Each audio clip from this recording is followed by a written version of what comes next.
আর আল্লাহ রাসূল কি এই কথা বলেন নাই, যে ব্যক্তি সকালে ঘুম থেকে উঠতে পারে না সে ফাসবাহা সাইয়্যান, মানে ফাসবাহা খাবিসান নাফসি কাসলান, যখন সে ঘুম থেকে উঠে সূর্য ওঠার পর তখন সে একটা খবিস অন্তর নিয়ে ঘুম থেকে উঠে। খবিস অন্তর, খবিস অন্তর বুঝতে পেরেছেন তো?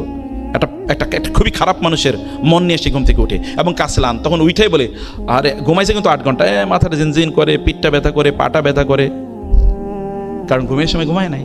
হয় কিনা এরকম বলেন? অথচ আপনি একটু আগে ঘুমিয়ে দেখেন যে কি পরিমাণ আপনার অবস্থা হয়।